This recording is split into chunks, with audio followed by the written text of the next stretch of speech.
Why are people not talking about this game? Maybe they are and I just missed it, but this game just isn't as big of a deal as it ought to be. Critically, super well received, but commercially, whatever this game has done, it deserves triple the sales. And of course, I'm talking about 2021's The Forgotten City. Now, the original concept for this game was based on a Skyrim mod of the same name. It was considered such a success that a full game began production in 2016, primarily driven by creator Nick Pierce. Without spoiling anything, and trust me, you do not want spoilers, the story is one of the best written in any video game that I've ever played.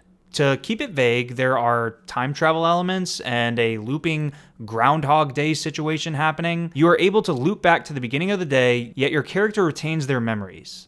This is your superpower. There are branching storylines, multiple endings, and a very intriguing setup here. Again, it's best left to be discovered on your own. The last thing I'll say about the plot is it subverts your expectations so many times and deals with so many complicated issues. You would think the writers would fumble, but they never do. In this game, you're going to have your fair share of topical humor, like references to pandemics, for example. There's also criticism of ancient politics, but you have to dig a little deeper for that. But my favorite occurrence in the game is the dramatic irony of knowing these fully realized characters' deeper goals and motives.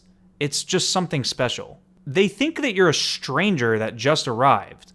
Little do the townspeople know, you understand more about their lives than they do. Historically, the game dives into both Greek and Roman philosophy, life, economics, and politics, if you so choose to involve yourself in discovering these nuggets. If you don't, the main storyline is, again, so intriguing, you won't want to put the game down until you've completed it multiple times.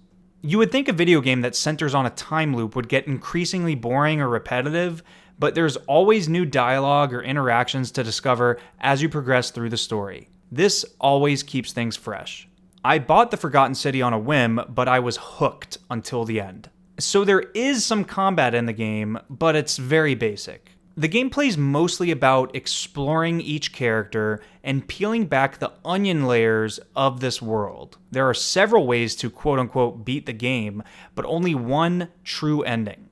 And I played through every single ending. There's just such an addictive quality to this one, it's kind of hard to describe. Just trust me on this, and please check out The Forgotten City. You absolutely will not be disappointed.